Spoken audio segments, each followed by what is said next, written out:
శ్రీశ్రేణం ఛానల్కి చిన్నారులందరికీ శ్రోతలందరికీ కూడాను మరొకసారి స్వాగతం. ఈరోజు మనం 19వ శ్లోకం చెప్పుకోబోతున్నాం. ముందుగా శ్లోకాన్ని విందాం, ఆ తర్వాత ప్రతిపదార్థ తాత్పర్యాలు, తర్వాత తెలుగులో శ్లోకం, ఆ తర్వాత విశ్లేషణ. మోఖం బిందుం కృత్వా కూచయుగమధస్తస్య తదధో హరార్థం ధ్యాయేత్యో హరమహిషితే మన్మథకలా ససత్య సంక్షోభం నయతి వనిత ఇత్యతిలఘు త్రిలోకీమప్యాసు భ్రమయతి రవీందుస్తనయుగా.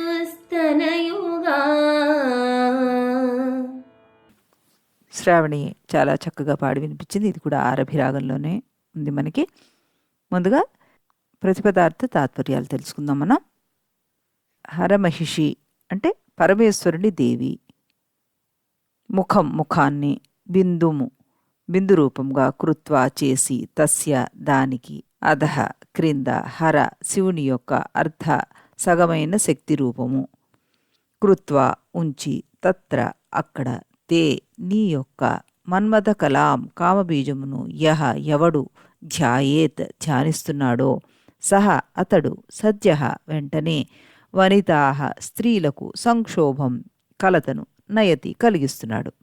ఇతి అంటే అనునది, యత్ ఏదో, తత్ అది, అతి లఘు చాలా చిన్నమాట, రవి సూర్యుడు, ఇందు చంద్రుడు, స్తనయుగం కుచయుగ్మంగా కలిగిన, త్రిలోకీం మూడు లోకాలను, అపి కూడా, ఆశు వెంటనే, భ్రమయతి మోహపెడుతున్నాడు. ప్రతిపదార్థం భావానికి వస్తే, శివుని రాణివైన ఓ మహేశ్వరి, ఓ పరమేశ్వరి, బిందువును ముఖముగా, దాని కింద 2 బిందువులను కుచద్వయాలుగా, దాని కింద త్రికోణాన్ని ఉంచి, దానిలో కామబీజమైన క్లీంను ఎవడు ధ్యానిస్తున్నాడో వాడు స్త్రీలకు వెంటనే అనురాగంతో కూడిన కలతను కలగజేస్తున్నాడు. ఈ విషయం ఏమంత గొప్పది కాదు. ఎందుకంటే ఆ సాధకుడు సూర్యచంద్రులను స్తనయుగంగా కలిగిన త్రిలోకిని, అంటే ఇక్కడ స్వర్గ మత్స్య పాతాళ లోకాలని కూడాను భ్రమింపచేస్తున్నాడు అతను అని అర్థం చేసుకోవాలి. అంతటి శక్తి ఉంది అని. ఇప్పుడు మనం తెలుగులో కూడాను పద్యాన్ని వినేద్దాం. ముంగల బొట్టు మోమడుగు బొట్టులు చంగయున్హరాటమయ్యంగముగాగ నీదు కుసుమాంబక బీజము ధ్యానమందు నీ భంగిని చూచువాడిక భానుసుధాంశు కుచత్వయత్రిలోకింగనగల్గునన్న పరకీయని తంబనులెంత ఈశ్వరీ. చక్కగా పాడారు అనురాధ గారు. ఇప్పుడు మన లలితా సహస్రనామంలో గనక దీనికి మనం అన్వయం చూసుకుంటే, మనకి క్లీంకారి, కేవల, గుహ్య ఈ 3 నామాలు, కామకళారూప అన్నది ఇంకొక నామం కూడా మనం ఇక్కడ చెప్పుకోవచ్చు. భాస్కర్ రాయలు వారు కామకళారూప అన్నదానికి అనేక అర్థాలను ఇచ్చారు మనకి. అలాగే ఇప్పుడు మన క్లీంకారి అనే నామాన్ని మనం తీసుకుంటే, ఇది క్లీం అనే బీజాక్షరాన్ని చూపిస్తుంది. క్లీం అంటే మనం ఇదివరకు చెప్పుకున్నాం కదా, కామకళా బీజం అంటుంటారు దీన్ని. ఈ క్లీం బీజంలో కకార, లకార, ఈకారాలు ఉన్నాయి మనకి. ఈ 3 వరుసగా మనకి సరస్వతి, లక్ష్మి, శక్తి స్వరూపిణి అయిన పార్వతీ తత్వాల్ని సూచిస్తుంది మనకి. అంటే అన్ని రకాల కళలకు సమన్వయం ఈ బీజాక్షరంలో ఉందన్నమాట. పంచ ప్రణవాలైన ఐం, క్లీం, సౌ, శ్రీం, హ్రీంలో ఒకటైపోయి కూర్చుందనమాట ఇది. దీన్ని ప్రధానంగా మన్మథ బీజంగా చెప్తుంటారు. సమస్త సృష్టిగా తాను అవుదామనే కోరిక కలిగే ఈశ్వరుడు కామేశ్వరుడుగా మాడే ప్రక్రియకు ప్రేరణకారి అయిన అమ్మవారి బీజాక్షరం ఇదనమాట. కృష్ణ మంత్రానికి బీజాక్షరం కూడా ఇదే అంటూ చెప్తారు. తర్వాత నామం కేవల అన్నారు. ఇది 3 అక్షరాల నామం. నిఖిల ధర్మరాహిత్యేన ఏకాకిత్వాత్ కేవల తద్విముక్తస్తు కేవలి ఇది శివసూత్ర ప్రసిద్ధ జ్ఞాన విశేషో వా కేవలి కార్స్న్యాం నిర్ణీతార్థస్య కేవలం మత్వర్ధీయే అచి తద్వత్ తదభిన్నా వా కేవలం జ్ఞానభేదే స్యాత్ కేవలశ్చైవ కృష్ణయోః నిర్ణేతే కేవలం ప్రోక్తం కేవలః కుహనే క్వచిత్ ఇతి విశ్వః యద్వా పూర్వోక్తకామబీజే కేవలత్వం కకారలకారాత్మవ్యంజనరాహిత్యం తేన కేవల తుర్యస్వరూప కామకలేత్యర్థః యదీం శృణోత్యలకం శృణోతి నహి ప్రవేదే సుకృతస్య పంథాం ఇది శృతేః. ఈ శృతిలో మనకి ఏమిటి చెప్పబడింది అంటే సకల ధర్మ రాహిత్యాల వలన ఒంటరిగా ఉండడమే కేవల. శివసూత్రం దాని నుండి విడివడినది కేవల అనడం చేత ఇది జ్ఞాన విశేష రూపం కలిగిందయిందనమాట. కేవలము నిర్ణీతార్థం ఇక్కడ పూర్ణత.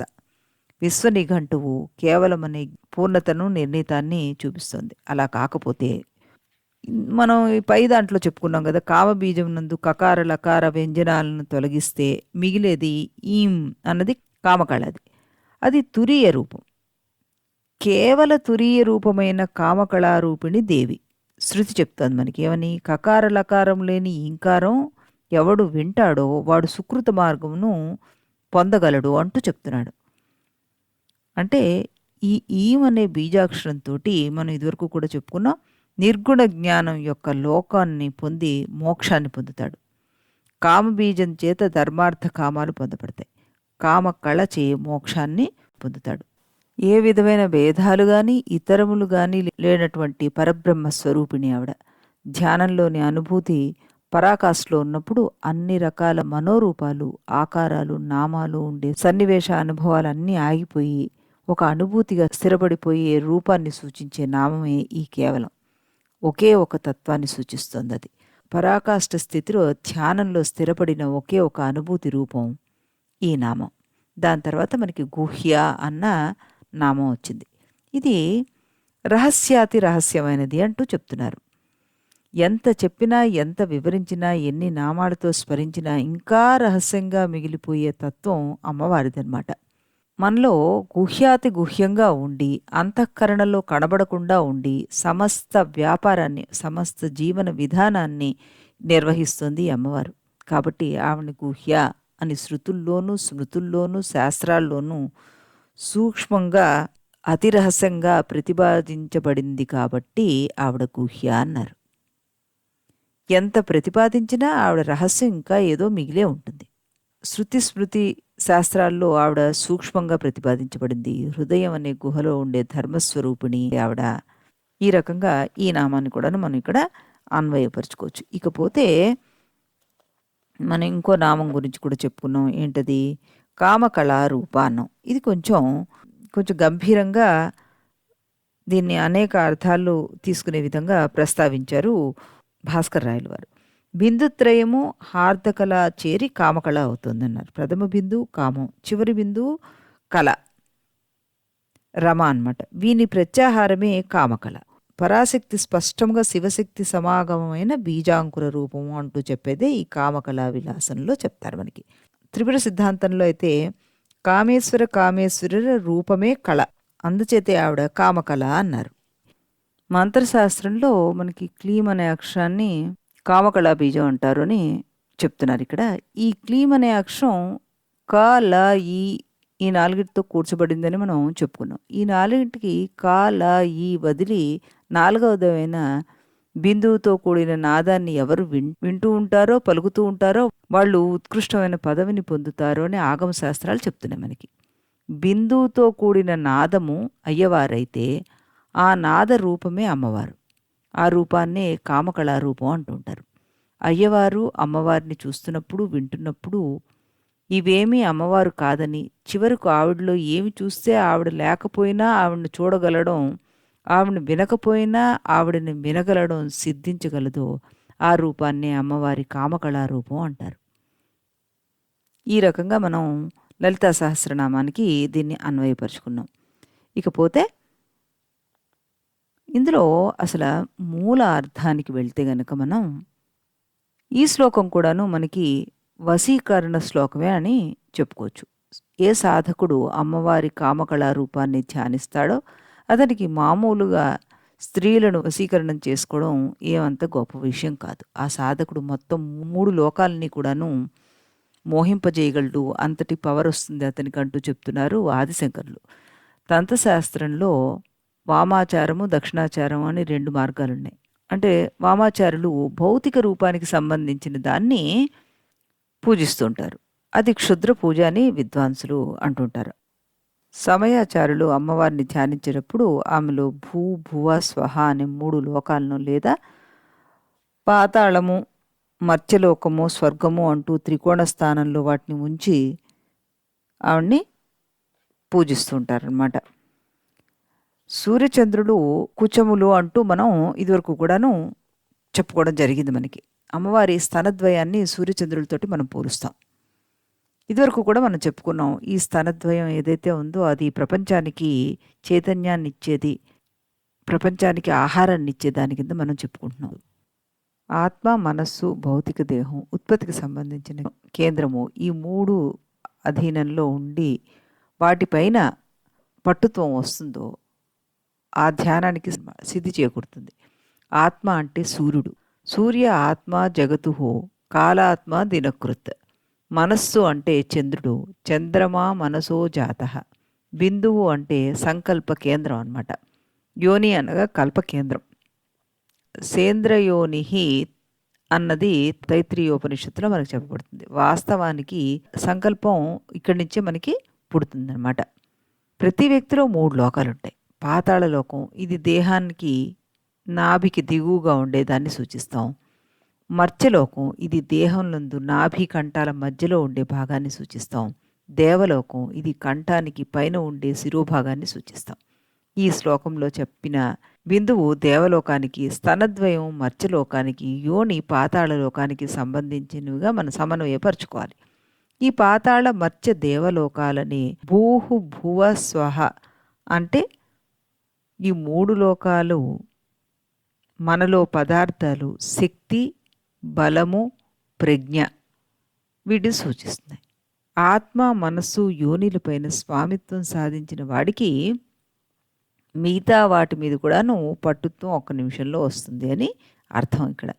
అలాంటి వాడికి ఇతర ప్రలోభాలు ప్రభావం చూపకుండా అతని అధీనంలో ఉంటాయి అని చెప్పడం ఇక్కడ సరిపోతుంది మనకి.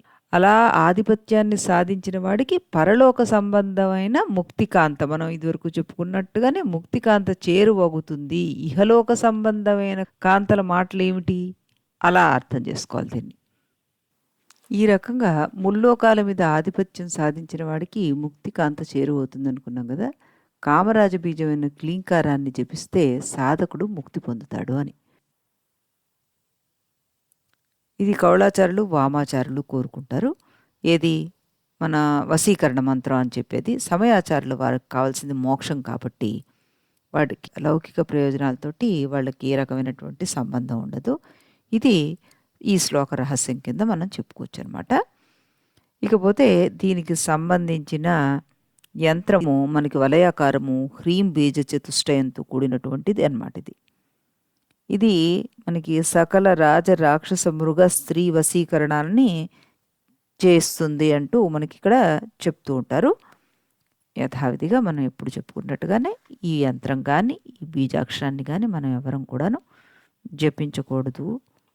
గురువు లేకుండా దీన్ని మనం ప్రయోగించకూడదు. పెద్దలు చెప్పినది యథాశక్తి చెప్పడానికి ప్రయత్నం చేస్తున్నాను. మళ్ళీ రేపు మనం 20వ శ్లోకంతో కలుద్దాం. అంతవరకు సెలవు.